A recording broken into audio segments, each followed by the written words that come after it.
Let's party.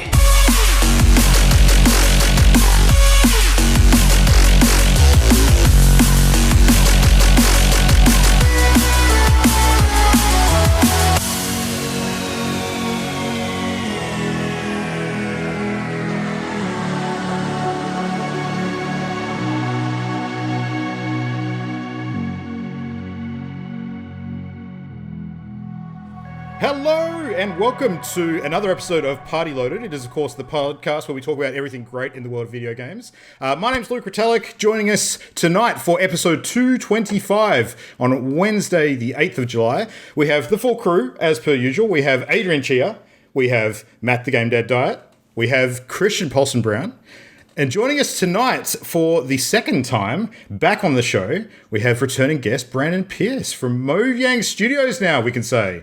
So that's the upgrade. You've leveled up since last time we chatted. Big level up. Yeah, just a little one. Just a little one, yeah. So yeah, obviously a fairly sort of Mojang and Minecraft sort of themed episode tonight, hence the background change and all that. But yeah, really looking forward to catching up and chatting about all that stuff. So Can I clear up once and for all? Is it Mojang or Mojang? It's Mojang. We actually released a video like a month ago when we did the rebranding. We actually had like a video which pronounced Mojang. It is officially Mojang. Nice. No CD Projekt Red. Also, Brandon, is it pronounced GIF or GIF? Definitely GIF. Yeah. 100% GIF. Good. Yeah, there's only Correct one. answer. It would suck if we had to kick you off the show 30 seconds in. Yeah, you can say. I gotta say, like, Christian, you actually like ruined my gag because I was going to use every possible like version of it as the show went on. No, it's all good. It's all good. Yeah. So, I mean, it's been a hot minute since we last had you on, Brand. I think it was like last quarter of last year. I think when you first jumped on. So it's just as I think you might have known at the time that you were going to be heading off to Sweden to work for Mojang. But obviously you wouldn't be able to say anything yet. So, yeah. I think I was in the interviewing process. Yeah. But I didn't know at that point that I had the position or anything. And yeah, like we just chatted for me as a modder, which is, it's interesting, you know, having that podcast and interview contrasting with this, like now in Mojang. It's still weird. It's very weird. I mean, you can add several layers of weird on top of that with all the sort of trials and tribulations of 2020, which we'll get onto. But it's man, only 6 months ago. Let's catch up with that. Oh man, yeah. It seems like it's been a lot longer than that. I'll tell you that. But yeah. Yeah. Oh, I mean, look, let's not muck around. Let's dive straight in. So we'll sort of do the Brandon sort of episode of the show first before we get into the usual stuff. So, man, cool. I mean, we sort of did a brief intro for your last time you're on, but we've probably got new listeners listening tonight. So, for the sake of everybody who might be listening, who the heck are you, man, and what do you do? So, yeah, sure. So I'm Brandon Pearce, and online you might know me as King B-Dogs. I've had that name for a very long time. It's my username. And, you know, for the past 10 years, I've been working as a modder in the Minecraft community. I worked on some mods such as the Aether, another mod called Orbis. And so, like, I learned programming, I learned game design, I learned, you know, art in general through Minecraft as a platform. And I did this, you know, starting as like a 14-year-old kid, not really knowing what he's doing and always having aspirations for game development. But yeah, I just dive straight into it. And I guess throughout the years, I've just keep plugging along. And I've now landed a job in Mojang, and I'm working as a designer on the gameplay team. Yeah. Nice. Yeah. The real for vanilla Minecraft. diamond stories. Yeah. Exactly. Yeah, it's perfect. What would it be, Rags? What's the equivalent in terms of trash Minecraft? Dirt. Dirt? I guess you could say wood. Dirt. Planks. Yeah. Leather? Planks are diamonds. No, but you have to get like a cow to get leather. That's a whole thing. That is true. Yeah. Cow to diamonds. Cow to diamonds. Cow to diamonds. The classic analogy. So I've heard the story about how like the whole sort of Mojang knocking on the door and the interview and all that kind of stuff came about. But I haven't. I think it's a cool story. So do you want to sort of go through what actually happened to sort of get you where you are? Yeah, sure. I mean, God, it's 2 years ago now, maybe a bit over 2 years that, I started getting more involved in the Minecraft community. And I started off by, talking to some other modders in the community. And we wanted to do some sort of like panel on at Minecon Live where we could actually like talk about the design process behind modding and the development process and get people more interested in it, because especially for kids, sometimes they just need that push or that encouragement for them to understand that, this is a career path that they can go on. And even if it's not a career path, it's just something that's fun to do. And it's good to learn these skills. So, we applied for a panel at Minecon Live, and we all ended up basically getting it. And we went over, that was actually in Boston at the time. Mm-hmm. And that went really well. And I think, the whole panel came out really well. And then next year, we ended up applying again.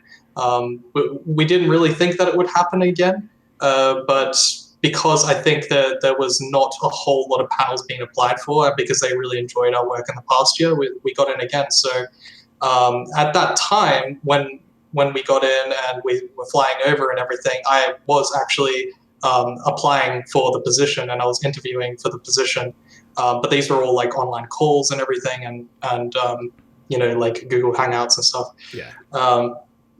But at the time, I wasn't really taking it too seriously. I was like, it's cool that it's got along this far, but I wasn't really sure if it was actually going to amount to anything. Pipe dream stage. But yeah, exactly. But there was kind of a stage where, like, they were saying, like, hey, we actually want to, fly you out to Sweden, see the office, and actually go around, meet people, and do sort of the final stage interview. Because I was already flying over to Minecon Live to do this panel, I actually offered, like, hey, let's save some money here. Let's actually do the interview at Minecon Live, because most of the developers are heading over there anyway. It seems like a good time, and we did it. Ended up talking to some of the developers, talked to Agnes, talked to Jeb, and we started hitting off talking about like StarCraft and RTSs, and it was really interesting. It was really fun. Like, it was really cool to talk to him about like all the old school RTSs, and we really dived into some interesting design problems. Some really interesting like design questions that were quite challenging for me, but I must have done well. And after that, they basically a couple of days later confirmed like this is it.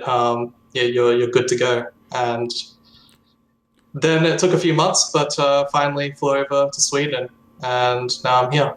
Nice. So Awesome. It must have been pretty handy when you're talking RTSs to be able to tell the guys that you'd actually tried to rebuild Command & Conquer in Microsoft PowerPoint. Yeah, I don't know if I told Jeb that, but that's not something that you really flaunt. Like, at an interview, like, I made Command & Conquer in PowerPoint. Yeah. Nice. The interviewer will go, this guy's a masochist. Like, no. Yeah, exactly. Either a child genius or an absolute crackpot. Yeah. Both, maybe. Yeah. That's it. Yeah. So, Brandon, when was the moment where it actually hit you? Was it when you were walking around the offices for that interview, like where you went, oh, like, holy shit, this is actually happening? I think it was actually when I was in Sweden. There were a few moments, like there's some subsequent moments where it's like, oh God, this is serious. The final call that I got where HR basically said, like, we're offering you this position, like, congratulations. I was actually, it was an interesting night, because I was at that time, I invited a friend over and I was talking to him because he was actually going through some personal problems, and we got really deep that night. Like, we were talking about some really deep things about like life and where we're heading and everything. And then, like, as we were wrapping up that conversation, I got the phone call, and he was right in front of me as I got the news that I got the position. And it was a really emotional, like, happy night. Yeah. Like, it was crazy. And then, that obviously hit me really bad, but I think, or in a good way, but also like a confused emotion sort of way. But then later on, I think it was when I had arrived in Sweden, a couple of days later, I'm all settled in the apartment and everything. And I live in this area where it's kind of interesting. It's all fenced around, like with gates. And I actually live like kind of next to retirement like building, I guess. And so there's basically, it's like a garden out there. It's almost like a mini park, and it's really beautiful. And it was like 9 o'clock at night, and it was dark and everything. And I just kind of went for a walk outside with like earphones in, and I started listening to not the Minecraft soundtrack, but the soundtrack to the Minecraft documentary. And I don't know, because of like the music behind it, and like I'm a really big fan of the composer. And the fact that I was in Sweden and I was walking around at night, just seeing like the beauty of Sweden, all the lights everywhere. That was the real moment where I'm like, holy crap, I'm in Sweden. I'm working at Mojang. I'm working on Minecraft. Yeah, like it was a really almost out of body. Yeah, it was an out of body experience that was like too surreal for me to really grapple with. But I just kind of let it wash over me. Yeah. Awesome. As like the ignorant Australian that I am, there's only one question I can think of appropriate to ask, and that's: have you met the chef yet, by any chance? Oh my god! He's too young. Yeah, I don't understand. Doesn't get the reference. It's a Muppets reference. Swedish chef. See, I mean, Muppets was my time, I guess, but I never watched it. No, See, Brandon, I'm the late. correct- boomer joke. Brandon, the best response to that is no, Luke. I'm not ancient like you. Okay, boomer. What he said. Hang on. They had. Was it the Swedish Chef? No, it was Beaker. At least was on the Game Awards last year. Game Award, Thank you that's very true. much. Yeah. Yeah. So maybe not as ancient as you think. It's still relatively recent relevance. Maybe, I don't know. To you, who has lived for eternities, Sure. of course it would feel recent. Actually, that's a good question. So, Brandon, how do you actually sort of stack up to the rest of the team there in terms of the age spread? Are you sort of one of the youngest members of the team, or are you kind of fitting in with that, or? I am the youngest in my particular local team, but not by a huge amount. You know, there are people that in the whole company that are younger than me. Not many, but I'm probably one of the younger demographic in the whole company. Yeah. But it hasn't really it's not something that I've necessarily noticed. It just feels natural, I guess. And it's not like I'm 18 or something. Like I'm 25 now. Yeah. I mean that doesn't. It's not old, but I'm growing up a little bit, and the age discrepancy doesn't feel like huge gaps anymore for me. So yeah, less of a gap when you're not sitting locally to me for sure. So I understand. Yeah. Exactly. The contrast isn't enough. Don't I know it? So your official role, as I understand it, and correct me if I'm wrong, is that you sit with the Java team specifically. Is that right? So basically, the gameplay team is kind of a separate thing now. There's the Java team, which they do more of the back end tech. They work on the engine itself, and then there's the Bedrock team, which actually works on the Bedrock stuff like consoles and Windows 10. And then sitting in between is the gameplay team. Mm-hmm. So we're almost like the mediators in a sense between the two teams, where something might come up of on Bedrock, if something works like this, how does it work on Java? And we can kind of help them understand that and get parity between, because parity is something that we're striving for more and more.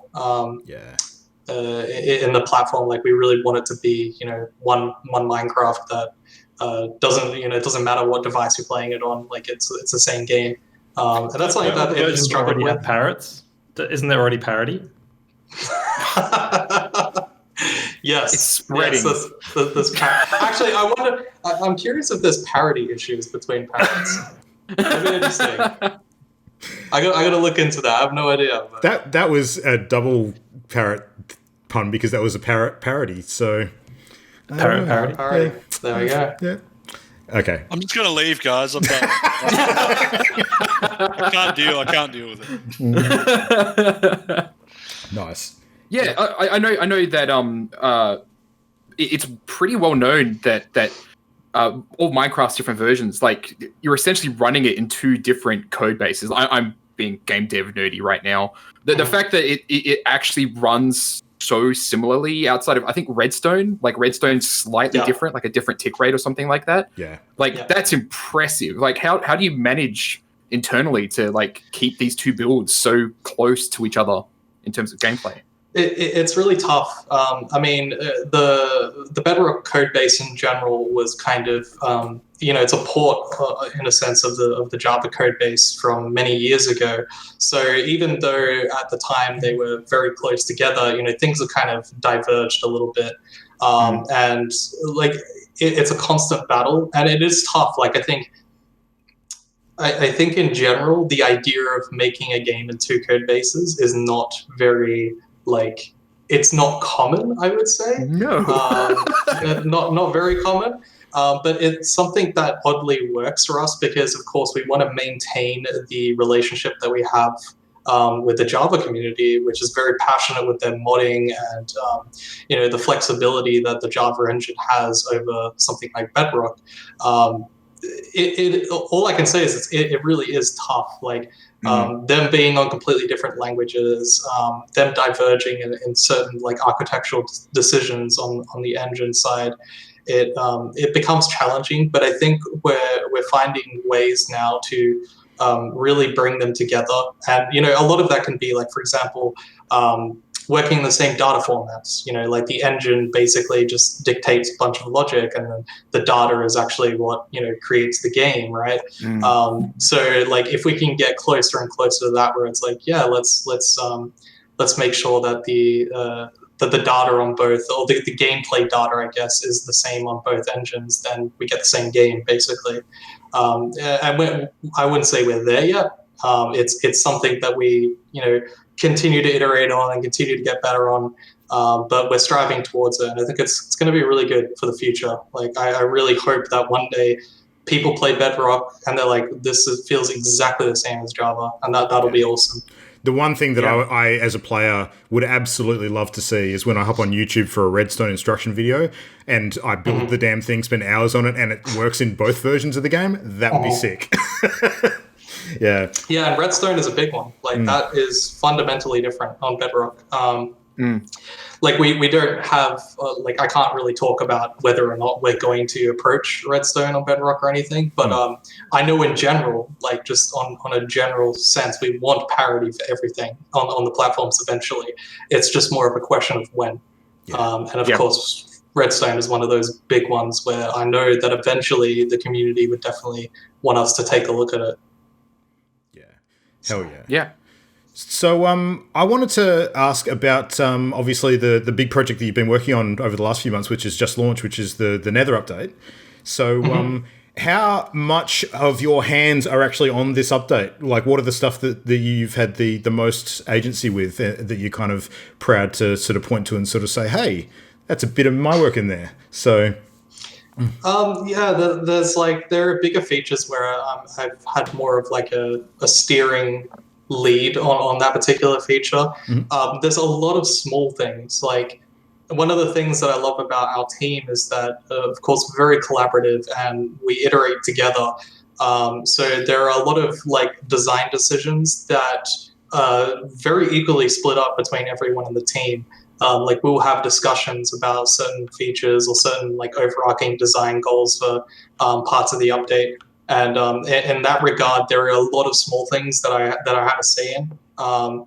So the interesting thing for me is that I actually came into this update. I came into Mojang January, so I was already I came in and the Nether update was already basically half developed. It had already been developed for a few months. Now, of course, they had some holidays at the time, so there was kind of a space between where people didn't do any work, but still, there was a lot of conceptualizing. A lot of the design was kind of laid out, so it was kind of intimidating for me to come in and then see all of these unannounced features that were up on the board, being worked on, and I had to kind of get thrown into the deep end and figure out how to help with this update and really steer it to release. So that was intimidating, but it was also really exciting. I liked being thrown into the deep end and tackling these really challenging design problems. So one of the first big things that I worked on was the Strider. So they were our solution to like lava boats in the Nether.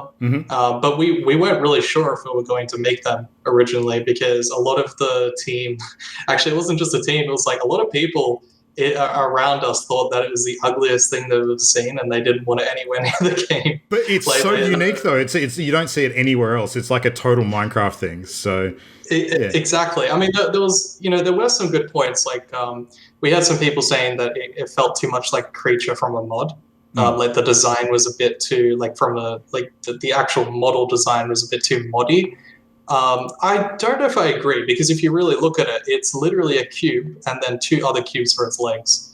I feel like that's very Minecrafty. Like it is such simple geometry. The texture is very simple as well. Like there's not a whole lot going on really. The complexity from it really comes in how it expresses itself through its animations and the mechanics and everything. But I was really proud of how it turned out. Like it could have gone in so many different directions, but I really liked the way it came out, and people seem to really like it. There are some people who are just like, that's ugly, I want to kill it. Which is like, it's cool, the only passive mob in the entire dimension. Why would you want to kill it? People can be mean, man. I don't know. True. But because it is so passive, that just means it's arrogant and needs to die. Yeah. It's hubris. Yeah. It's only passive because it could kill you with a single flick of a wrist. Like I don't bother with the insects. At one stage, I was iterating on it to make it a hostile mob. Actually, I was gonna make it have like a giant tongue that would shoot out from the lava and then pull you into the lava. Oh my god! But that didn't work out. Why would you do that? If you were ever going to mess with players, something that I would like to see perhaps is if you use it as a lava boat, like you actually have to feed it while you're on the lava, otherwise it dumps you. That'd be kind of interesting. Like there's a tick down. Actually, I shouldn't give you ideas for this kind of shit. That's not going to help. Yeah, that's cruel.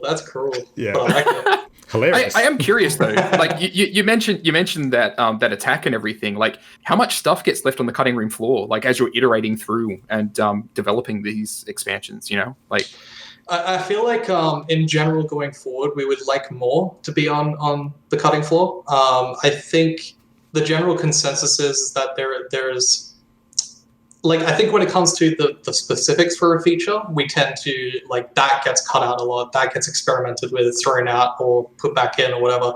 But I think, going forward, I would like, personally, and even with discussions within the team, I think it would be better if we were able to, quote-unquote, like, kill our darlings. Because sometimes there are some creatures that we work on, and it's not that they're not good for the game or anything, but it would, like, I think we could probably find like the real core of the fun if we're more willing to kill off some of the designs. So there is a lot now, but I think it would be nicer if there was more in the future, and then we can iterate a bit faster and just find some more interesting concepts. Yeah, for sure. Awesome. So the Nether update is pretty jam-packed with stuff. Like I've noticed that in particular the last 3 updates the game has had, and this is just my perception as a player, from the aquatic update to the village and pillage one last year to the Nether update. Those 3 in particular seem to have been hugely feature-rich compared to some of the other years in the past. Is this kind of the new format? Is it likely to be like a yearly rotation of like a big chunk of stuff as opposed to drip feed throughout the year? Is that kind of the plan? I think it is, like, in the sense of we want our updates to be feature rich. Now, of course, there's always going to be updates like the B update, where it's more of like a small holiday update, which has like maybe 1 or 2 features and some bug fixes and stuff and quality of life things. Bug fixes. Yeah, exactly. I was gonna make the same joke. But we're always going to have those sort of updates. But I think for the major updates, like at the sort of the beginning of the year, or I guess summer, not really beginning of the year, it feels for some reason it's like it's 7 months in, but it feels like it's the beginning of the year. It's like it's halfway through the year. But the summer updates are always going to be those big feature-rich updates, because I think it just provides a lot of excitement for the community. And personally as a player, like removed from being a designer on the team, seeing how the aquatic update was delivered and the village and pillage update, like they were great updates. They like, regardless of like whether or not you like the theme of the updates, it just on the basis of how much they've added to the game and how much life they've added to the game, it's really exciting for me. And I would hope that we continue with that going forward, because I really think it's a great thing for the game. Yeah. So how much is the sort of desire for different things to be looked at within the game driven by community demand? Because I know that some of the stuff in recent years has kind of been, to a certain small extent, crowdsourced at events with regards to like having a few options available and people kind of vote on which one they'd like to see in the game. And that's how we got the Phantom, if memory serves. There was actually a few different That's correct. mobs. Yeah. So is that something that's likely to continue, or is that... and I'm actually curious as to what happens to the designs that don't get used. Are they ever going to see the light of day, per se, or...? Whether or not we continue with it, I don't know if I can necessarily answer that, but I can say that, in the past, we have definitely... We've enjoyed that idea of like bringing in the community and having them feel like they're involved in that decision making. As a player, again, I think that's really exciting. So when it comes to, I think it was the Phantom vote, or there was, I think it was a Phantom vote. There was a few other creatures that you could have chosen from, and for that particular vote, we decided that, and we even were upfront about it when we actually like showed all the options. Is like, when you pick one of them, the other ones are going to get thrown out. And there was some contention in the community. A lot of people were like, "Oh my god, like we really want these other mobs." Like there's like Mob D and like all of these other designs. And for me, I can understand the contention, but also I like the fact that we stand by our word, because then it makes it feel more powerful. Like if we just added all of them, then that decision you made doesn't really hold any weight anymore. So for me, I personally, I think it was a great thing. I wasn't even part of the team at the time when that was done, but like, as a player, like I wouldn't want the other things to come in. The other thing is that like, ideas are just not valuable whatsoever. We have so many countless ideas of what to add to Minecraft. Like we have so many cool design ideas that will never run out just because we've thrown out a few other ones, like, part of that vote. It's not like we'll come up with other cool ideas. Like there are just, in my opinion, much cooler creature designs than the ones we showed at that time. Yeah. So that being said, though, the Phantom's pretty rad. I both love and hate that mob because it is terrifying. Yeah, I love the visual design behind it. I do have some problems with it from a design perspective, like on the mechanic level. I don't like the fact that it discourages you from venturing out in the night without sleeping. It kind of feels antithesis to what, not necessarily what Minecraft is, but it's more like, if anything, shouldn't the game encourage you to go out of your comfort zone and even reward you? That's something that I've been thinking about lately. I don't know if we'll ever, touch the Phantom, but for me, I have some problems with the design. I think that there's something there that could be better. Yeah, maybe the beds are the issue because they're only being used for explosive nether mining at the moment anyway. So yeah. I use my Minecraft bed for all sorts of nefarious things. You just don't know. Absolutely. But yeah, like don't get me wrong. Like the Phantom, I love the idea of having air-based creatures that attack. Like of course we had something like that with the ghast, but it's not quite the same. I like the fact that the Phantom actually swoops down and it feels more alive in the way that it moves. It doesn't just feel like a box that's floating around. So I think there's a lot of potential there. I think it's still a really great mob and a great addition to the game. I just think that it would be cool if it also rewarded people for getting out of their comfort zone rather than punish them. So who knows? I guess we'll see in the future. Yeah. No, I agree. Yeah. That's pretty cool. So I guess we can kind of, take a pause and stop dancing around the elephant in the room as far as talking about 2020 and games development goes. So this year has been a doozy.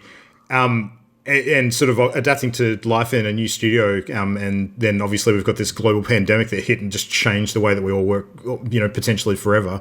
How has that actually looked on the ground at Mojang? Like, how's everybody kind of coped and adapted and I guess innovated to continue working? Like, what does it actually look like at the moment? Yeah, I think we've adapted like very well, honestly. I think on a personal level with me, it's been like crazy. It's been extremely challenging. But I think as a company, we've done extremely well. Like, we released the Nether update exactly when we wanted to. We released Minecraft Dungeons to huge success, and that was all done at home. Like that's a pretty crazy feat, and I'm proud of everyone for how they've like handled everything. But basically, I think it was like, God, it must be 3 months ago now. I'm not sure on the exact timeline, but it was about 3 months ago that we all said that we're gonna work from home now because this is getting a bit scary.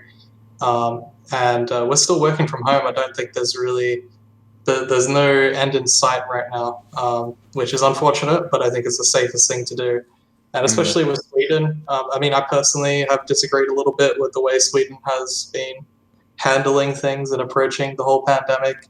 I walk outside and go to the grocery store, and I am the only one with a mask on. No one else. There are people crowding around, doing things, bathing in the sunlight. It's like, I get it.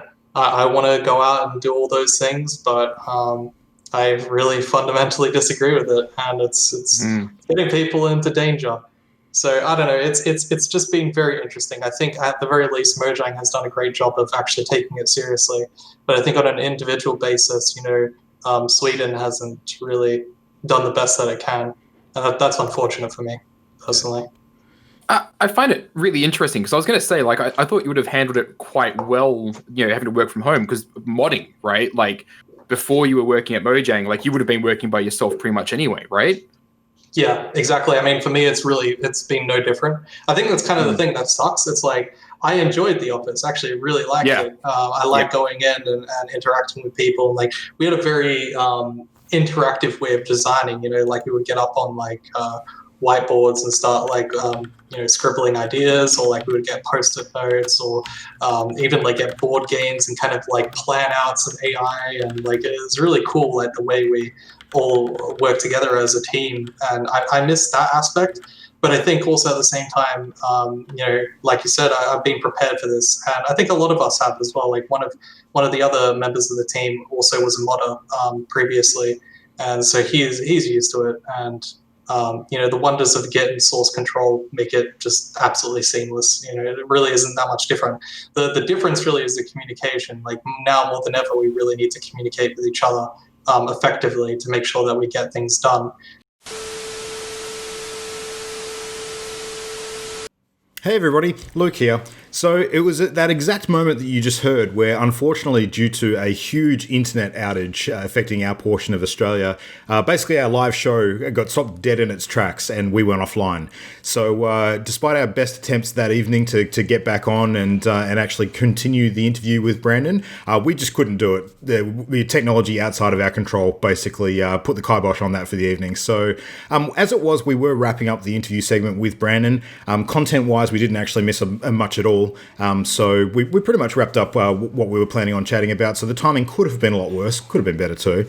But regardless, we forged on afterwards and actually continued and completed out the rest of the show offline, which is what you're about to listen to now. So apologies for the disruption. Couldn't be helped, unfortunately. These things do happen. After 225 episodes, I think we've done pretty well to not have a malfunction like this in the past, but there's always going to be one eventually. But otherwise, the rest of the episode, as per normal, we'll chat about recent gaming and some industry news. Hope you enjoy the rest of it, and thanks for listening. All right, well, time for us to jump into some chat about recent games played. So, any takers? Who wants to go first tonight? Who would like to lead in? Go, Matt. I did streaming last week. Yeah. So last week on stream, I played some Hardpace Shipbreaker, which tons of fun. I kind of noticed Hardpace. Yeah. Don't. it sounds like a porn version of Dead Space. I think it's meant to be like hard space is in like hard vacuum, you know, like I think that's kind of the intention. Well, they couldn't really call it suck space Shipbreaker, so suck space. I mean, why not, Luke? Why not? What's the problem with that? I don't see.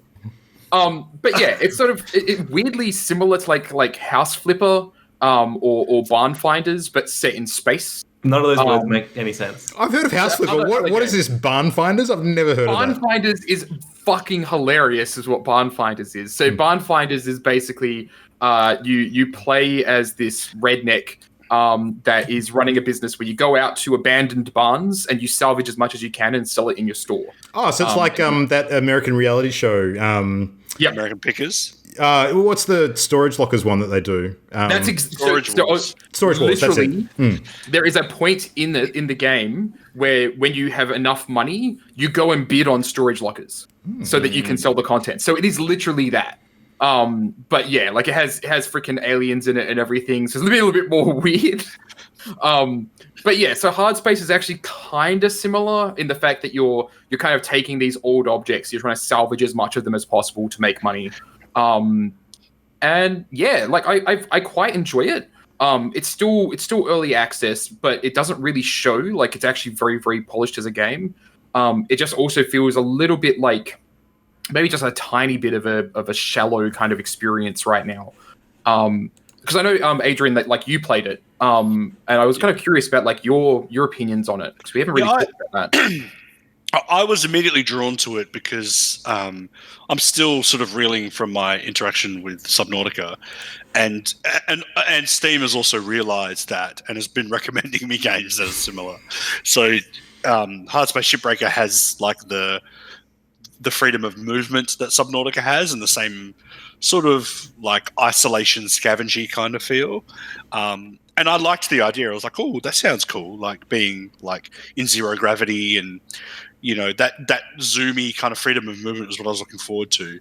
But the movement in Shipbreaker is like the old like DOS game Lander, where like you have to overcorrect and the movement is not like easy and fluid. It's like hard and like lots of micro adjusting, which is fine, but just wasn't what I was expecting. I was enjoying it, but maybe wasn't in the right headspace. And also, I got to the stage where you start to go into the interior of the ship, and you have to like start disconnecting parts of the ship safely, and the frame rate for me just like went to shit. Yeah, I remember you saying that. I didn't have that. That turned me right off, so I don't know what was going on there. Maybe I had Chrome open at the same time or something. But I just decided I'll just come back later when it's a more complete game. There was nothing really inherently wrong with it. I just figured I'll wait until it's you know, more of what it's trying to be. More substantial. I think it's a really good idea, and I think it's really fun. I did waste an ungodly amount of time in the very first tutorial. In the very first tutorial, there's a ship and it's got 2 antennas, and you have to take the antennas off and put them in the salvage bin. And I did not realize I failed that mission probably 30 times because I didn't realize the salvage bin was underneath you, and I kept throwing them into the incinerators over and over and over again. And I'm like, why am I failing? And I'm like Googling and like, and then I was like, oh, you just put it down there. So that's hilarious. Yeah, I had the same thing, to be fair. Like when I first started off, I'm like, okay, so salvage the antenna, just tear that off and I'll toss it into this salvaging. Yeah. What did I do wrong? I'm doing what you want. But yeah. So. But I think it's cool. I would like to play other games like this if there are many. Like I like the idea of this. The coolest part about it is how the laser that you get like cuts the ship apart, and you can sort of dissect it any way you want. It's like, I don't know how to describe it. It's like it's like the hull of the ship is like cake, and you just get to cut it however you want. And that was exactly how I was going to describe it. Yeah. So I like that. Whenever you're using that tool, like it does actually make that the ship suddenly feels like it has the consistency of cake. It's like everything here is meltable. pretty yeah. much. And so that it's was tons fun. of fun to do that. Yeah. Yeah, I like that it's not like every section of the ship is like an individual panel that you take off. You can just slice through whole parts of the ship if you want, but it's dangerous. So I enjoyed that. It makes me think that there's a lot of games out there that are around the sort of construction angle and building things, but there's not very many deconstructing or demanufacturing sort of games out there, and that's a space that's maybe could be a bit more explored because it's interesting. Yeah. Like certainly, like there's kids' toys that are all about that sort of thing, right? Like, you know, like the whole idea of when I was a kid, like there was nothing that I enjoyed more than having something and being able to take it apart to understand how it works. Crash test dummies. Actually, literally, like the original Crash Test dummy toys. I fucking loved those. They were great. It was so good. They were awesome. What about Blast Core? Did you ever play Blast Core? I did play Blast Core. There's a game about taking things. But yeah, like this definitely feels like that sort of game where it's like you try to understand how it's constructed to take it apart in the best, most efficient way possible. And so like it takes so every time you have a shift, it costs money. And like the whole kind of narratives, this idea of, you know, how much it sucks to kind of go into a job and then immediately be in debt, you know, like you have to buy these expensive shoes or something like that. You have to buy a uniform or whatever. So your very first shifts are basically paying off that debt. So you have like a billion tax deductible. No, it's not. This is a corporate hellscape we live in, Christian. You need a space union. I'm pretty sure they make some jokes in there about unions, like report anybody that has joined a union within the workplace and everything. Yeah. But yeah, so I thoroughly enjoyed that. I've been playing more Persona 4 Golden, which I'm going to say right now, I kind of said before I wasn't going to talk about it, but I'm going to talk about it just very briefly. I fucking hate the combat. I hate it so much. To the point that I've actually gone and reduced the difficulty, so I have to deal with it less. Like I have way more fun with just kind of like the day-to-day activities, but then because today, like I was basically sitting here and I'm like, I want to play something, I want to chill out for my day. And I open up Persona 4, I'm like, where was I last? And load up my game, and I'm in the freaking dungeon. I'm like, I am closing Persona 4 because I just didn't want to deal with it. But the moment I went back in and I was just like, no, just reduce the difficulty. I'll just kind of go through it. And then just like watch stuff while I was dealing with the dungeon was the moment I started enjoying Persona again. Yeah. There's a big difference between 5's combat in Royal especially, because they had some real quality of life changes. So, yeah. Because like the thing is that I see the appeal. I see the appeal of how the combat works. Like there's clearly a lot of systems in play as to how you're meant to fight stuff. But it also feels a little bit dated at this point. And it's just not my style of game. Like I don't like grind fests, and it is definitely really grindy. Like you have to grind to get your level up. Like the area that I just went into, part of the reason I set the difficulty down was because I was like, okay, well, I'm using my free time to level up my skills and that sort of thing as a character. So I've not been going into the TV that often, which is only something that I can say about Persona 4. But then I get to this new area because somebody else has been abducted. And it's like, you know, okay, so what level am I right now? 23, cool. What level is the enemies? Oh, cool, they're all 28. All right, so am I actually underleveled now? So I have to do some grinding, and it's like, I have to keep on jumping back into the TV, doing more fucking dungeons that I hate doing. Nope, screw that. I'm setting up the XP gain. Like, I just don't want to deal with it. Yeah. So that's the only problem that I have with it. Everything else about it is great. Like, I actually really enjoy the voice acting. The characters have really grown on me. Yeah, really good game. Other than that, I'll only briefly mention Shapes.io, which is basically Factorio, but mega simplified. It looks nice cool, though. It looks really, really cool. Yeah. Yeah, it is really cool. Just a nice little chill kind of version of Factorio. What was the comparison I made the other day when we were talking about it? I said it looked a bit like Factorio crossed with Snipper Clips. Yeah. Yes. Yeah, that was it. Yeah. It was good. Nice. All right, should we throw it to Christian? What do you got on the boil? Why not? So you guys, I know you guys know through our WhatsApp chats that I've been playing Destiny 2 recently, which for me, like, I've always flirted with the idea of playing Destiny 2 again, but had never managed to commit. Like, I played it at launch. I played through the campaign at launch, dropped it, and then I dipped back in for a brief moment to play Warmind and Curse of Osiris, but I have never like engaged heavily with Destiny 2 and like gotten into like a serious loop with it and like maximized my light levels or whatever. But I have put in a lot of time this go around. I think I've played about 60 hours over the last fortnight, which for me is a lot for any game really. And it is a fantastic game. Like it is really, really good. It makes me. I've been thinking a lot about how deep the game is and like how meaty it is, how much there is to do, and that it really feels like they have discovered. And this is like old news, I know, but to me, I'm thinking about how they discovered the successor formula to the MMO, right? Like, Destiny seems to be the ideal sort of live service shared world experience that is an evolution of the traditional MMO. And I think that Bungie deserve tons of credit for that. They have encountered the problem which they acknowledge of like content bloat and as a studio struggling to make sure that every time they update something, everything else stays intact and isn't affected, and everything remains balanced, that sort of thing. So it's interesting coming in right before this rotation system's happening, where they're kind of wanting to like sort of cut off some of the fat from the game and maybe polish it up and bring it back later or something. I think they've learned a lot of lessons from WoW, I think. Yeah. And in a lot of ways, it hasn't. You know, it's kind of funny in that respect. The impression I get is that Bungie's also learned a lot from Bungie through the years. So like from when like Destiny 1 launched up until now, they're still iterating on their preferred systems, like stuff like the Armor 2.0, which is like big changes to the game systems.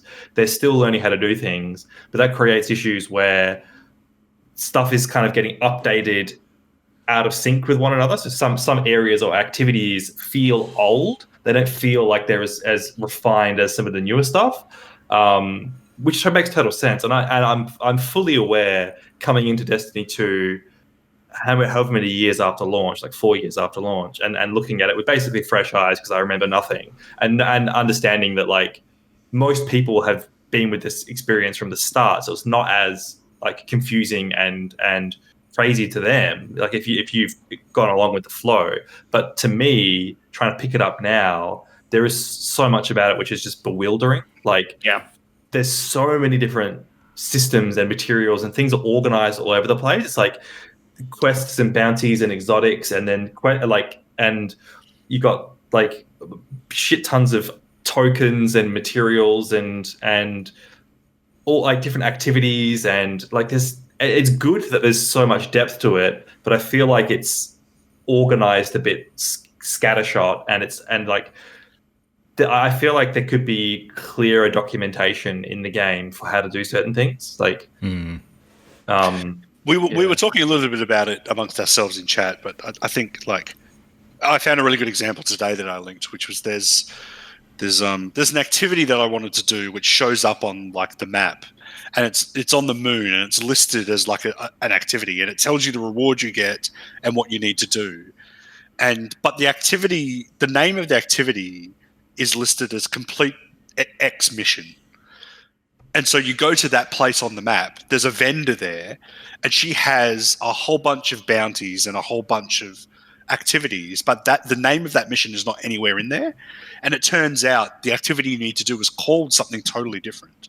And there is absolutely no way for you to know that that's what you had to do. Yeah. The only way to figure that out is to Google it. And every guide you find says the same thing. It's like, yeah, it doesn't make sense, but this is what you have to do. And I feel like that's kind of like indicative of a lot of the Destiny content, is that you may as well just have a second monitor while playing Destiny 2, because you're constantly having to like ask the internet, what do I do here? Like, what's this for?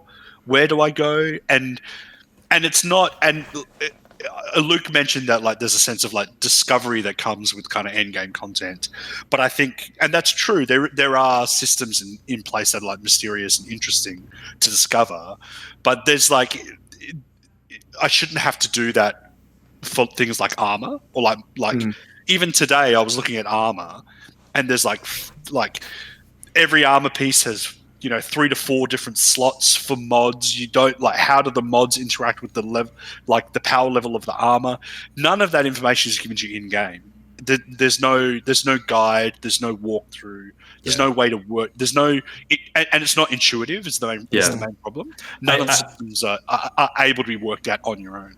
I've been thinking about it too, and what I compare it to mentally is something like Diablo 3, where that uses much more familiar terminology and systems, like more traditional. Like you look at an item in Diablo 3, and it's got a required level or like a required strength, and that's very intuitive. Does my strength match that? Yes, no, and then it will have like this is how much damage it does. And this is like the extra abilities that it has if it's a legendary or whatever, and it will explain that. And the most complexity that it might have is like slots that you can put charms or gems or something in. But like it speaks an RPG language which is much more universally understandable, I think. Whereas I think Destiny, you look at a weapon or a piece of armor and it's like, this is its light level. That's not your level. That's the power of the gear. But that doesn't actually mean much on its own. You need to have an average of that number overall, and then that kind of increases your level. And then like, yeah, these are the mod slots, but you need energy for the mod slots. But you need to, there's different types of mods that are have different elements and different types of energy and different types of energy and different types of mod slots. And you get them from different vendors. You might think that you can get the mods from here, but really they're random rolls from this activity and this vendor. And it's just like, what the fuck is going on? I would love to give you shit for exaggerating, but what you just said is actually not exaggerating at all. And it's even more complex than that, because it's like every single one of those things you've described also requires components, which come from like 15 different places. Yeah. Oh, you need upgrade mods. Oh, now I need crystals, which are made of mods, but you also need planetary materials and money. It's interesting looking at the game over the last few years too, because there's been various things that they've changed about it which have actually definitely simplified things, but it's been a case of like a couple of steps forward, a couple of steps back every time. Like once I understand it, I like it. Yeah, exactly. But the point I was trying to make, and I probably articulated it really poorly, is that I like the balance of having some stuff that's mysterious versus some stuff that's easily sort of able to grok. But for me, I think that the line is that basic systems and functions of things you should absolutely be able to understand, because the discovery process with things that are baseline is frustrating as hell. Like, I agree. And the things that you've just described, you should absolutely understand how to do without having to research. The stuff that I like, the sense of discovery and mystery around, are definitely high-end content, but also things around optimization and sort of refining the way that you do things to sort of, I guess, do it more efficiently, like the effectiveness of different processes. Like spending currency is a great example. Like how to spend currency should be something that's really easily understood. How to spend currency efficiently so you make the most out of what you've got, I think, is something you should be on a journey of discovery with. So yeah, that's fine. And in the same sense, we're like working out which mods are best is fine. Like, I don't think the game needs to tell you these mods are best paired with these mods. That kind of discovery, I agree. Like min-maxing and working out, you know, the best builds.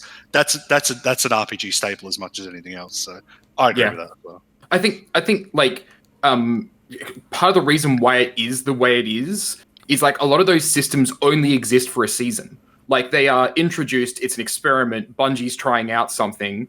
And then the next season, that thing doesn't matter anymore, right? Like, you're not really interacting with that system anymore. And so it becomes this weird bit of language that exists in the game, but it's arcane now because nobody's having to deal with it. But if you're a new player, you kind of want to interact with that stuff because it exists there. Yeah. And so it's like the fact that it's a living world, but stuff gets left behind, but it still exists in the world to interact with. Like, Building off of that, like, it's weird to me when you think about things like the Black Forge, the Menagerie. Menagerie is a great example. Yeah, Black Forge, Menagerie, whatever came after that. and now like the discombobulator, The whatever it's Dreaming Well or whatever it is. Dreaming Well, yeah, and the current thing, they all basically serve the same purpose, but they all function totally differently from each other. Like that's what's so weird about Destiny is like the end result is you're just farming equipment, and they all do that. They all do the exact same thing, but they couldn't be more different from each other in how you go about it, and it's not fun. It's just complicated. Like none of those systems I find make it more fun. I think what you're saying, like the vendor systems, right? Because it's fine that the actual like the gameplay experience can be different. Oh yes, that's fine. Yeah, but that when you do the activity and then you go back to cash in the shit, like that should be a bit more standardized. Yeah, exactly. Yeah, you're right. Like the run and gun is always good. Like that's make that different every time. That's fine. Yeah, that's fine. Yeah. But like the way that the chalice works in Menagerie and the way that like the forge works with create, like the forge is a bit different because it's an activity based thing. But yeah, the current discombobulator thing, it's like if you didn't know to right click on everything in the game, you'd be fucked in Destiny. Like what? Well, like, This is a really true. good example. Something I just discovered today, and I had no idea. Should I be right-clicking on more things? Yes, you should, because this is an example. The seals or the triumphs or whatever they are, classic example. I still don't understand what the fuck they are, and the game doesn't explain it to you. But it turns out in like the one they just released, which is like a set of achievements, it turns out I had earned an exotic bike in there, and there was no way for you to know that was sitting there and I could claim it. Like there's no like I was looking at it and I was like, exotic? What the fuck is that? Right click. Ping, you got a bike. And I'm like, what? Oh, I didn't know you could get stuff from that. Exactly. This actually happened to me. Like I had a hiatus from Destiny. I came back, played a whole bunch of Destiny, and I'm like, wow, Destiny's great. And then everybody's talking about triumphs and seals and everything like that, and I'm like, well, how do I make progress towards them? And it's like, oh, you go into your triumphs, and then you have to click on everything, and it's like, and so you go in there and you start clicking on shit. It's like, wow, I actually earned a bunch of stuff that I fucking didn't know about. Yeah. It's dumb. Yeah, the whole thing's dumb. Anyway. Yeah, it's just one of those things where they need to definitely have a vocabulary around that stuff that they then standardize, right? Like you have a way of dealing with these things. And the elemental system in particular, like, I don't know which fucking guns are attached to which element. Like, the only way to memorize that is to have a wiki open. So don't worry though, Matt. Like, come the end of September, we're going to have a fourth element introduced, so that'll clear everything up for us. Oh yeah, absolutely. It'll be good. Yep. All right, so mostly Destiny for you. That's a solid investment of time, though, Christian. That's good. I am really enjoying it. And don't get me wrong, like I love how much there is to do, and I don't want them to take anything like away. Like Matt says, just the vocabulary should be a bit more standardized in some however where that manifests itself. Game's in a really good space at the moment. It's a good time to be playing. Yeah. All right, Adrian, do you want to jump in? You got anything? Yeah. So I've also been playing Destiny, but we've talked enough about that. I actually was playing Hellblade, the game that Christian played over the last couple of weeks. On his recommendation, I picked it up. I'm about halfway through it, but it hasn't really like grabbed me, like I think as quickly as it grabbed Christian.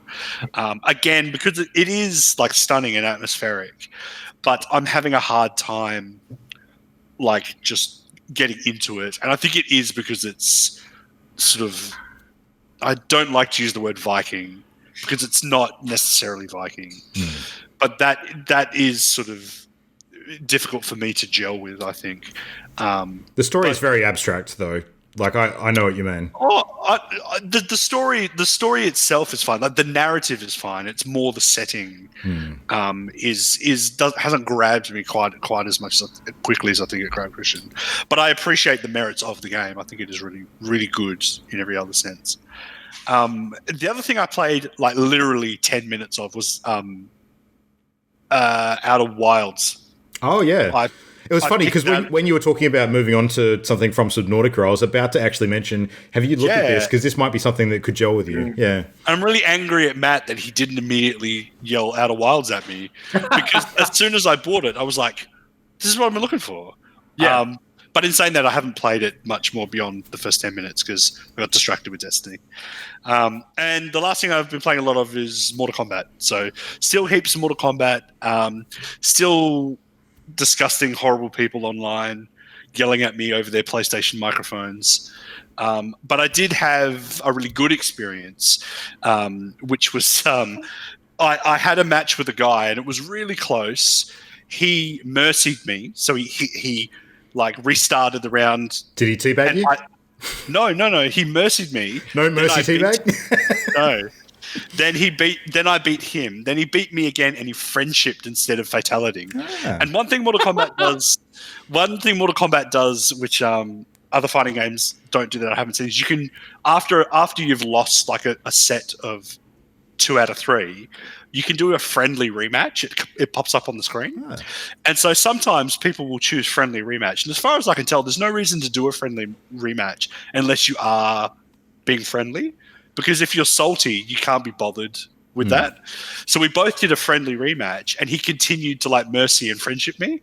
And it was a really wholesome experience, which has been the total opposite of almost all my Mortal Kombat experiences so far. So that has been good. I got to tell you a short story about a related wholesome experience that I had during the week as well. Okay. So my youngest son, Zachary, who's 8 years old at the moment, he plays a whole bunch of Fortnite. And obviously, emotes in Fortnite and all that sort of stuff, it's a shooter. So he kind of, starts to understand the language of the game, so to speak. The other day, his brother was on the floor doing something or other. I think he was reading a book or something like that. And Zach stood over him and started gyrating over him. And I said, "What are you doing?" And he said, "It's okay, Dad. I'm just teacupping him." Teacupping him? I don't think he understood quite what he meant, but... it's the hot new thing. Yeah, it's the hot new thing, teacupping. Yeah. I like to imagine that it wasn't teabagging and it was this. Excuse my pajama pants. Could be. I'm hoping that's what it was. Yeah. Yeah, we find out that Fortnite added an animation that's called teacupping, and so like he's actually correct. Yeah, I don't know. They've actually just started a new competitive season in Mortal Kombat as well, and that's been fun. Smashing noobs, I've really enjoyed that, and I've still never teabagged anyone. Let it be known. I think you should. I think you should embrace it. I'm tempted. I've been tempted, especially when I was telling Christian about this last night, just very quickly. Do you guys know, Luke and Matt, do you know Shiva, the Mortal Kombat character? Yeah. The like female Goro? Yeah. She has a move that's reminiscent of her arcade days where she jumps off the top of the screen and then like lands on top of you and like stomps you. Mm-hmm. She's one of the most recent DLC characters. She's been introduced to the game. She has that move and it's unblockable. And it's very fast. So in online forums, people rage about it because it's very hard to avoid. You need to be very quick and know exactly what to do to avoid it. So what's really interesting is in Mortal Kombat, if you lose your first match, it's Christian, fill me in, it's tournament rules where you can change your character in between matches. The loser can, yeah. Yeah. So if you smash someone, it's happened several times. I've smashed someone and they change their character, and on the character select screen, Shiva, and they just spam that stomp. And in the early days, that worked against me, and now I have the delicious arrogance to like dodge it and smash them. And I've had 2 people quit after they've lost, change to Shiva, and then I've still smashed them. Nice. And they've quit in the middle of the game because they've been so angry about it. So yeah, that's hilarious. That's a great way to tilt someone. I love it. Yeah, it's just a nice like feeling of having gotten good at something where I can. Yep, and then you friendship them and offer them a friendly rematch. Yep. Well, usually they quit, so I don't even get that. Yeah. Nice. So yeah, good times. Yep. Awesome. Well, my story this week's pretty similar to, I guess, a combination of all of you. I've been playing stacks and stacks of Destiny. I do have one thing to report, though. After last episode, I made the pledge that I was going to get 6 Triumph Seals this season. I've achieved 2 so far in one gap of time between episodes. So I'm pretty happy with that as a start. I've still got a lot of work to do. Those seals, are they only available for a certain amount of time? The ones I'm going after, there are some that I think are going to rotate out when a lot of the stuff gets vaulted at the end of September. It hasn't actually been announced that that's happening, but I'm anticipating that probably will because it's a lot of stuff related to the content that I know is going. Yeah, because heaps of them have to do with the planets that are going. Yeah, exactly. So they must be leaving. I'm playing it safe. Yeah. But basically, Christian. So the way that it kind of works is that there is a time limit on them to get the actual physical medallion, right? But to actually get the title is limitless, at least until the expansion. As far as we're aware, like they could end up actually sticking around, but they changed the triumphs to still be achievable. To date, them removing a seal entirely from the game has been very rare. I think it's only happened. I think it's only happened with the Moments of Triumph one last year because that actually was a seasonal one, and for each actual season, if you don't achieve the stuff this year, the seal's been removed because it's relating to that content. If you unlock the seal, it stays there, but then there's also seals that are not tied to seasons, and they just stay. So far, I haven't actually missed any. Like all of the ones that have rotated out, I've gotten, or they're ones that have come back in for whatever reason. Like the Trials of Osiris one, for instance, actually rotates out, but it rotates straight back in for the next season, and it's the same seal. So I don't know why they pull it out and put it back in. It's weird. But yeah, it's my end game for Destiny. Like people play the game for different kind of end goals, but mine has pretty much always been hunting those triumphs and those seals. Like that's the thing I love doing in that game. And it gives me like a really good focus and makes me spend stupid amounts of time doing things. So I have to admit, as a primo grinder, I have to take my hat off to you, Luke, for doing those because I will grind hundreds of hours for shiny Pokemon, but I'll look at some of those seals and be like, no, fuck that. Like some of the stuff. What's an example? Okay, Gambit one. The Gambit one's a great example. The Reckoner one. So there's a Gambit one of the ones I'm working on currently, actually, which is related to some of the Season 2 content when they had the Season of the Drifter and the new Gambit Prime mode was introduced. So when you play Gambit Prime, which is kind of like the shortened version of Gambit, but it's a slightly higher level activity because the enemies are slightly tougher and the boss thing that you fight in it's a bit tougher than standard Gambit. You can have specific armor sets that give you different roles in that version of the match. And the process to actually grind out those armor sets takes a while because there's 3 tiers of each of the armor pieces that you can go through. So to get up to the top tier and get a full set is one thing. But then to actually unlock the seal, there's steps in that which require you to play matches wearing each of those full sets of armor and then complete up to 100 of different types of activities across the board. Like the Invader one, for instance. Actually, no, I'll use the one that I'm working on right now, which is the Reaper set. So the Reaper set has a set of challenges where you need to win 20 games wearing the set. You need to kill, I think it's 500 enemies wearing the set. That's general mobs, not players. You need to kill, I think it's like 200 blockers or something like that. You have to kill, this is the one that is killing me at the moment. You have to kill 100 high-value targets. Now, the high-value targets, the problem with that is that only one of them spawns per match.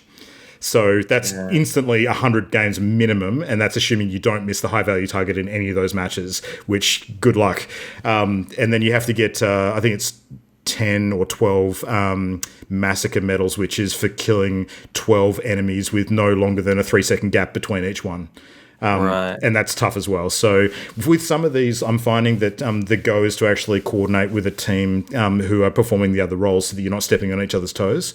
So you can kind of go ahead and get your thing. But the difference between this and other activities, though, is that this one I can still grind solo. Like I can just queue up with people and I don't need to have a coordinated team to do it with. It certainly helps if I do, but I can just throw time at it and eventually get there.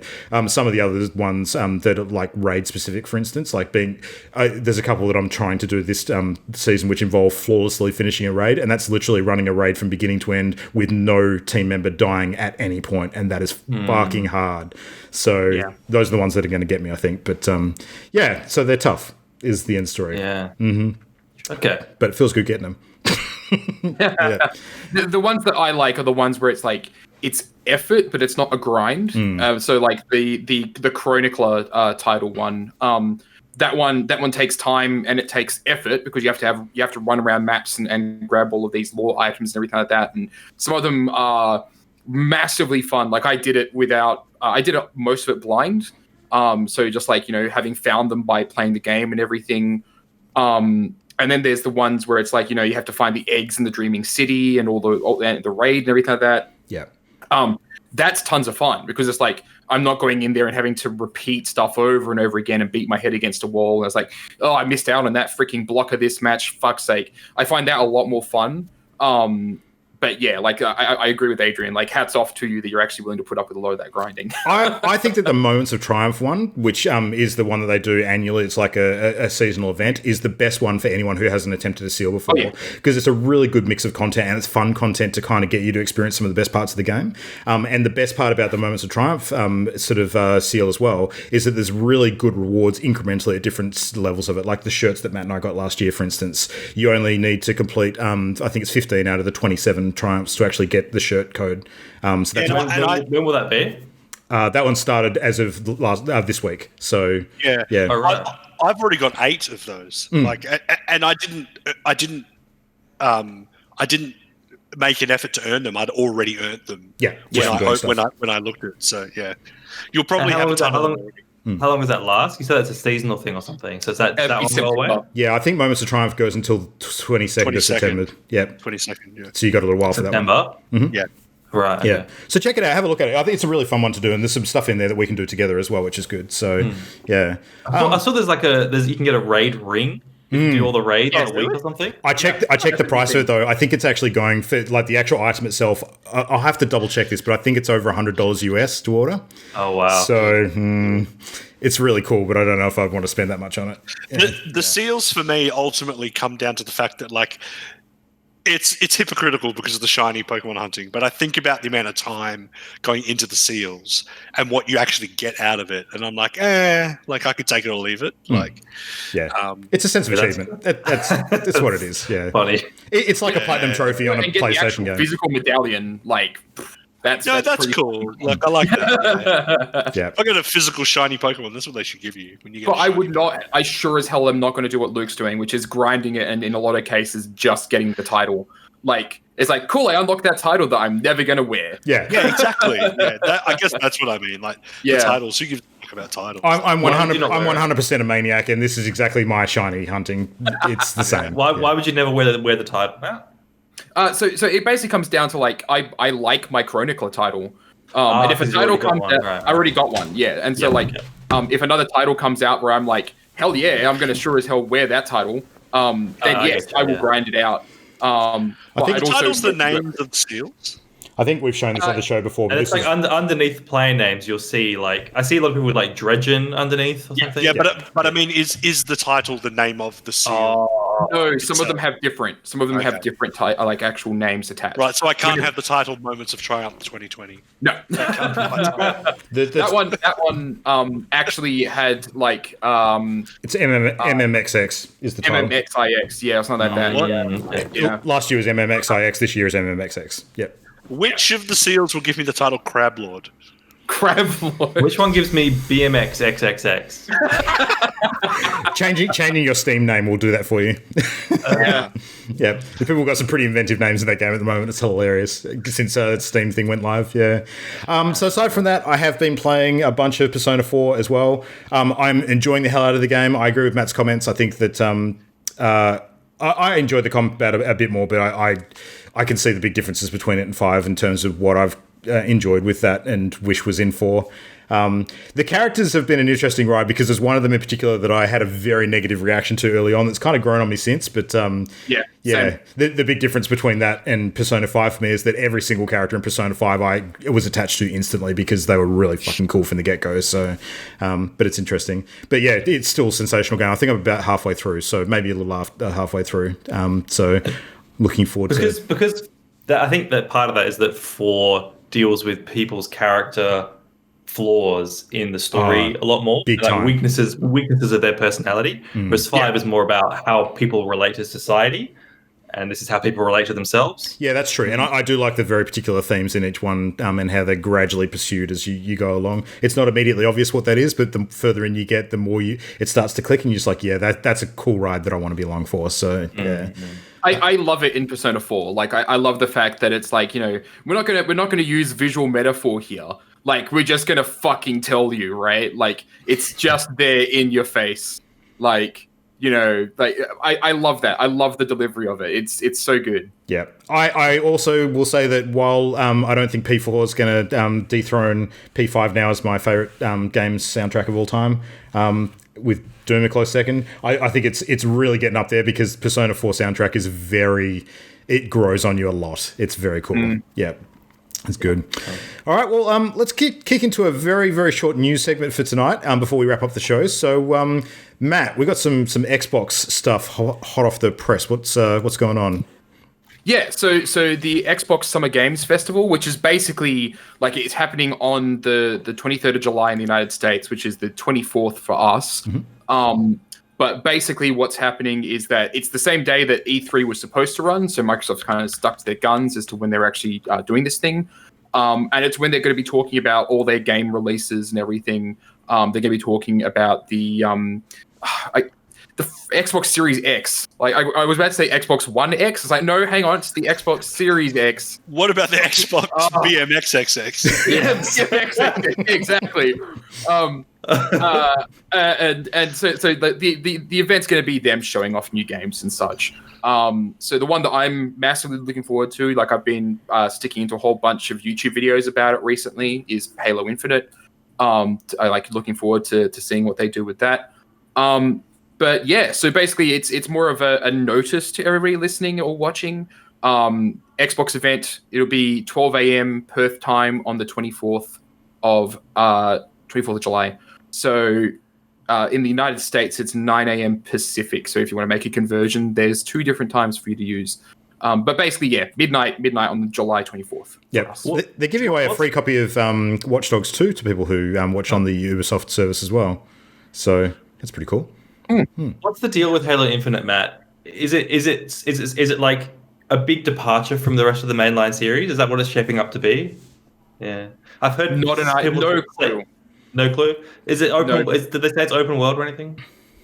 So what we know is that 343 have made Chiefs in it. They've gone back to the old armor style, which is great because the new armor style is fucking garbage and everybody hated it.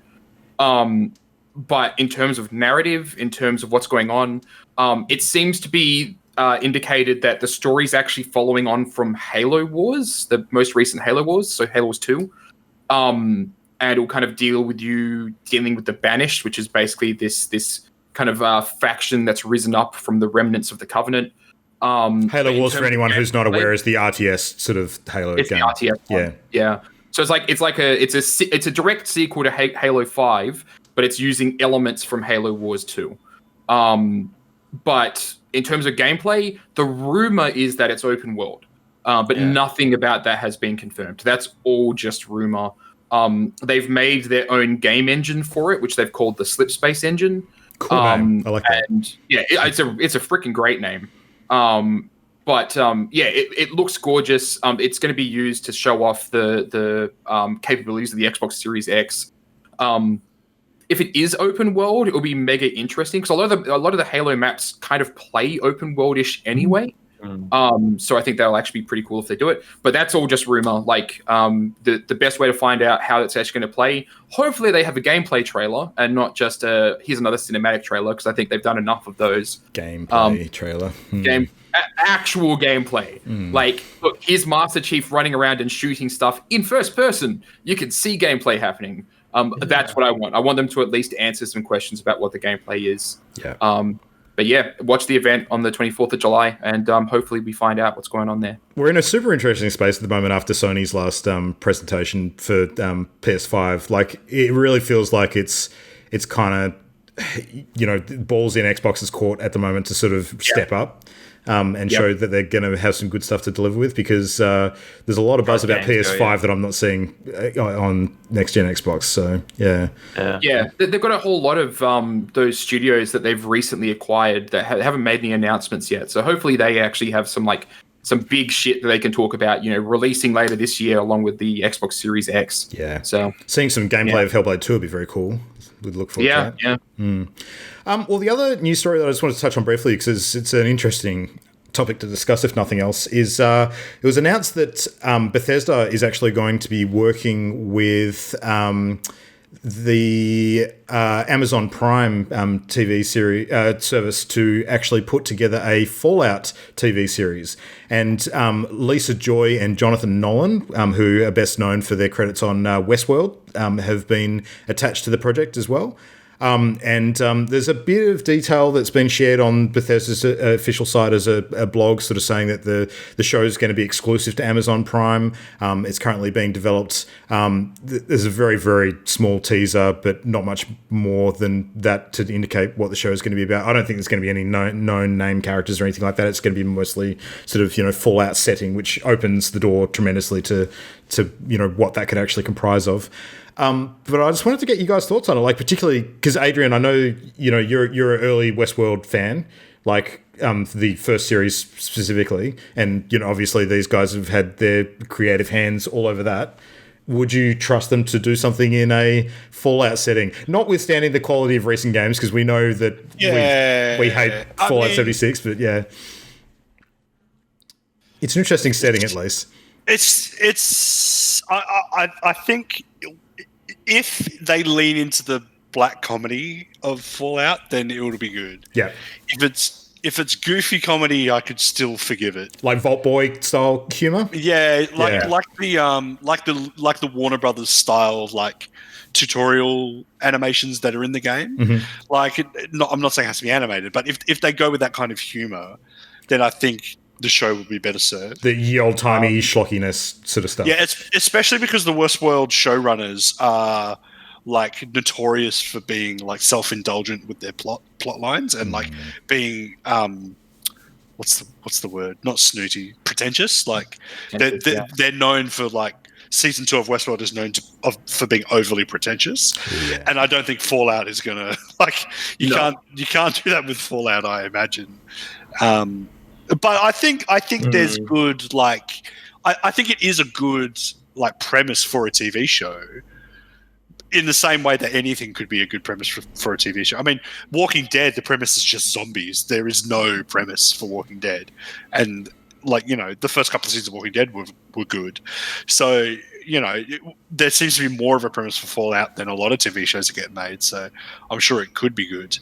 But Fallout is trash. And,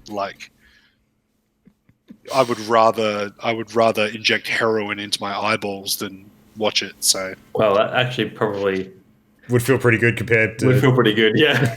For a short time. Yeah. So, no, screw that. I personally do not want another Walking Dead. I think that there's enough of that at the moment. I think there's a bit too much wasteland drama in the world right now. Especially after Last of Us 2. Not that everyone who watches Fallout would have played Last of Us 2, but I mean, I think the world, and not because of the coronavirus, because I think I don't think the worlds we escape into necessarily have to be different from the one we're in. I just think wasteland world in general is kind of like gritty human on human violence and that kind of thing. It's starting to get a bit stale for me anyway. I don't know about other people, but I entirely agree. I think we went through a big period of different kind of things which we fatigued on pretty hard. Like vampires was a huge one during the sort of 90s, where we had Buffy and Twilight and later on True Blood and all that sort of stuff. And people just got sick of vampires after a while. And then we've had the huge zombie run for God knows how long now. I take offense that you lumped Buffy in with those other shows. No, that's true. I'm talking about a period of time, not comparable quality. But it's definitely a big theme around that Buffy era. was way before all that other trash. Chronologically, yeah, you're probably right. But it seems like as of late, we've definitely hit fatigue with post-apocalyptic settings. It's been movies and TV, just across the board. Yeah. It's been done so heavily. I totally agree. Yeah. I think, what I would like is that if, when Guardians of the Galaxy came out, it was bam, it was like a twist on the formula, and it was a bit more energetic and vibrant and kind of the soundtrack did heaps for that movie. If the Fallout series did something like that, where it was it was a nice shot of caffeine into the zeitgeist, that'd be cool. I think I'd be on board for that. Yeah. Well, the music has always been a big sort of point of the Fallout games too. I mean, a lot of people loved Fallout 4 with the whole what was it, Country Roads song that was kind of the big part of that game. 76. Well, no, it was 4 before 76 that was sort of really well known for using that song.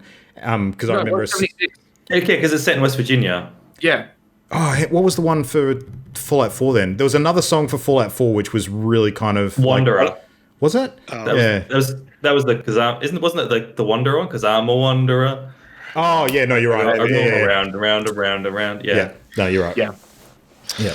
Yeah, this. I think that's fine for video games. I don't think the music is enough to matter for a TV series. When you got shows like Boardwalk Empire that are like period shows. Yeah. So like in a video game, there's not a lot of music like that in video games, but there is a lot of music like that in like mainstream media. So I don't think that would be enough. Yeah, makes sense.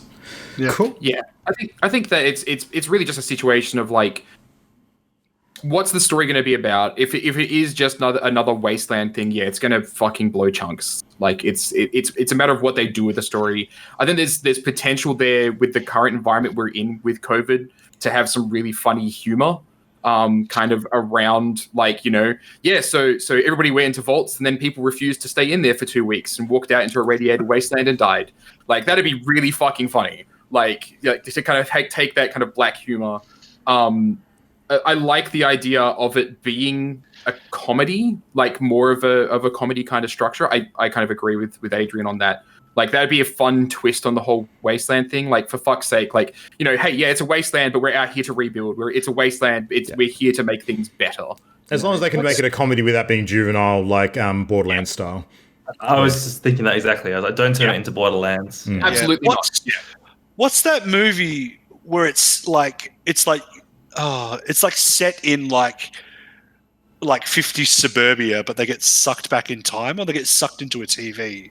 Oh, like yeah, stuck in that world. And it's literally Pleasantville.